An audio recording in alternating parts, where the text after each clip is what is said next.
Magandang araw po sa inyo lahat. Welcome po sa panibagong video natin dito sa Makapili TV.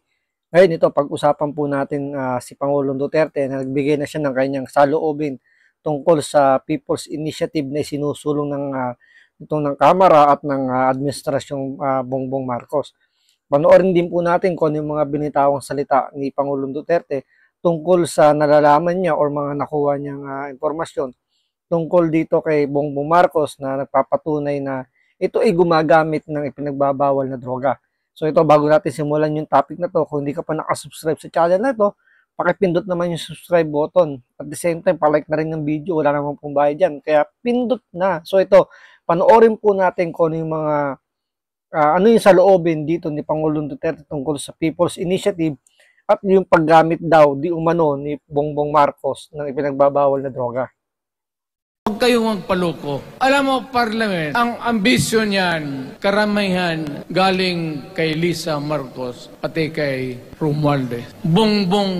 So, ibig sabihin talaga, ang nagpupush talaga ng itong People's Initiative ay dalawa. Si Speaker Romualdez at ang sinasabi nila na nagpapatakbo ngayon ng Pilipinas ay si First Lady Lisa Marcos. Kasi maraming bulong-bulong ang sinasabi nga nila na hindi naman daw talaga si Pangulong Bongbong Marcos ang nagpapatakbo ng gobyerno natin ngayon, kundi si First Lady Lisa Marcos. So, ayon dito kay Pangulong Duterte, itong dalawa yung kumukumpas para ipagpatuloy o ituloy yung nangyayaring People's Initiative kung saan babaguhin ang ating saligang batas na parang ipapalit from presidential, gagawing parliamentary tayo. So, itutuloy po natin. Bangag yan.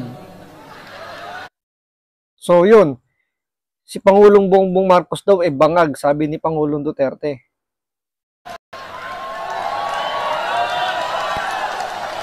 That's why sinasabi ko na sa inyo ngayon, si Bongbong Marcos bangag noon. Ngayong presidente na, bangag natin ang presidente. So yung kumpirmado, sinabi ni Pangulong Duterte na si Pangulong Bongbong Marcos bangag daw noon hanggang ngayon daw. So may katotohanan pala yung sinasabi niya na nung nakaraang eleksyon, nung nakaraang kampanya na merong presidenteng tumatakbo na gumagamit daw ng illegal na droga. So ngayon, dahil presidente na si Bongbong Marcos at kinukumpirma na ngayon ni Pangulong Duterte na si Bongbong Marcos daw gumagamit. So ano kaya magiging reaksyon dito ng mga loyalista at yung mga sumuporta ngayon kay Bongbong Marcos nung nakarang eleksyon na sila nagluklok? Tandaan nyo, 31 million daw po yung bumoto dyan. So ano kaya reaksyon ng 31 million na yun ngayong nalaman natin? Or ano ba yung tingin ninyo? Naniniwala ba kayo na si Pangulong Bongbong Marcos gumagamit talaga? So hindi natin alam. Pero base rito kay Pangulong Duterte, gumagamit nga daw itong si Bongbong Marcos dahil bangag nga daw noon, hanggang ngayon bangag pa rin.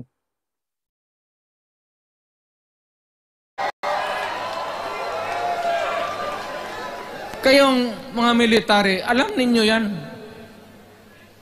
Lalo na yung nasa Malacanang. Alam ninyo, the Armed Forces of the Philippines, alam ninyo, may drug addict tayo na presidente, putang inang yan.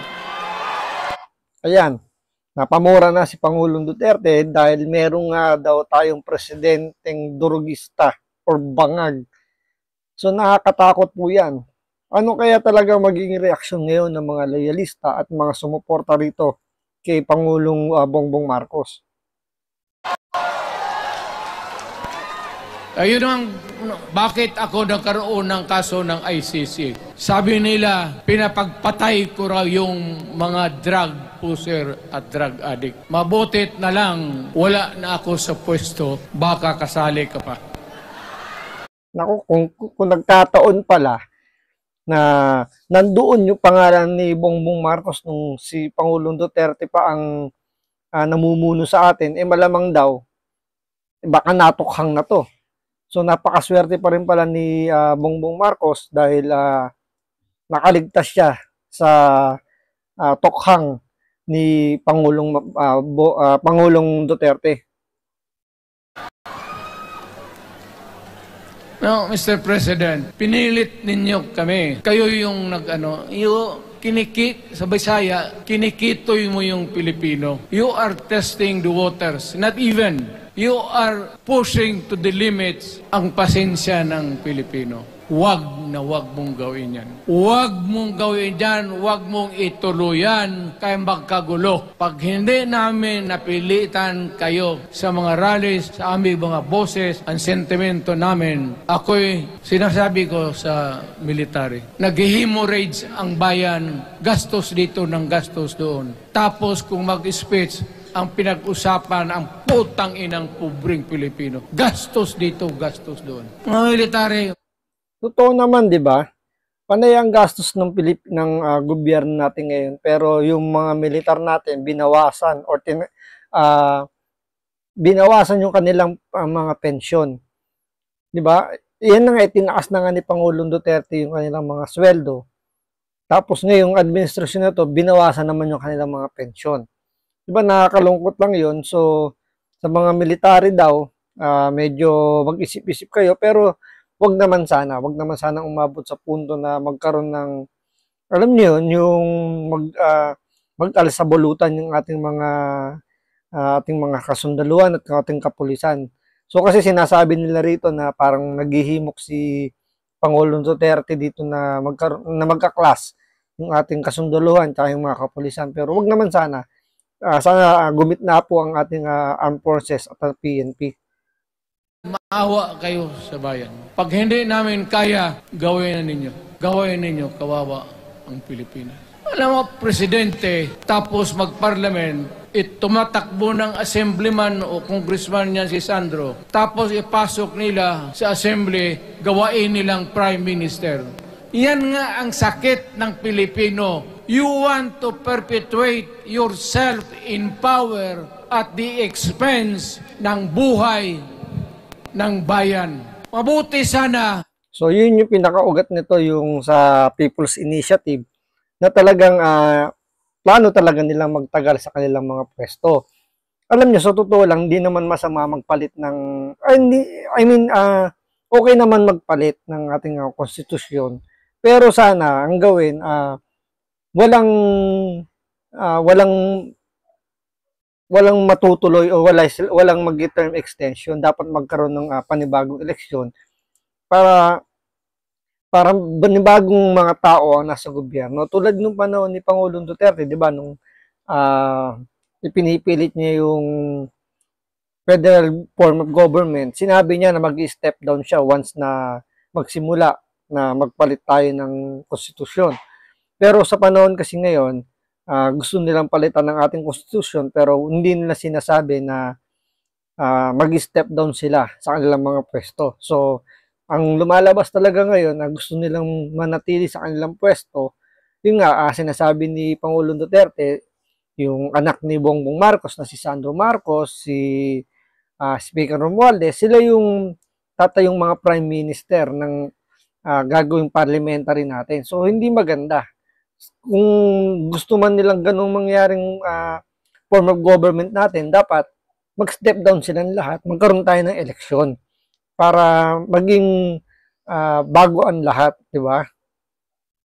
Kung bright kayo, kung drug addict ka lang naman at may asawa kang hungry for power, tapos may isa itong taga Leyte, gusto siyang mag-prime minister at gawin niya itong Bongbong, diyan ka lang, ako ang bahala. Ceremonial president ka na lang. Ako na ang magpatakbo ng bayan sa parliament. Yan ang plano nila.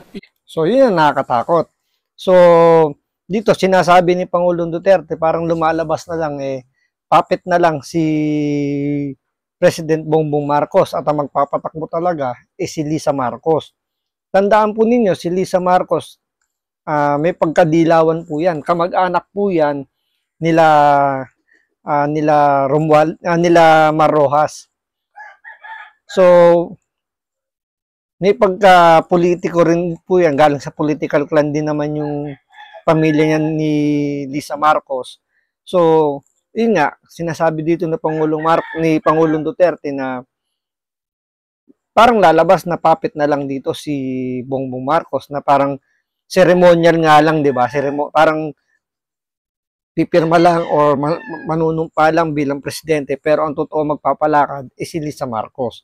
So ito, nakakatakot po itong binitawang mga salita rito ni Pangulong Duterte, na sana wag naman sanang mapunta na magkaroon ng pag-aaklas sa ating bayan, dahil maraming Pilipino ang lalong maghihirap, dahil malamang sa malamang magkakaroon tayo rito ng krisis sa ating bansa, at mas maapektuhan dito yung mga kababayan nating mga mahihirap. So ipagdasal po sana natin na wag po sanang mapunta sa ganung sitwasyon ng ating bayang Pilipinas. So maraming salamat po.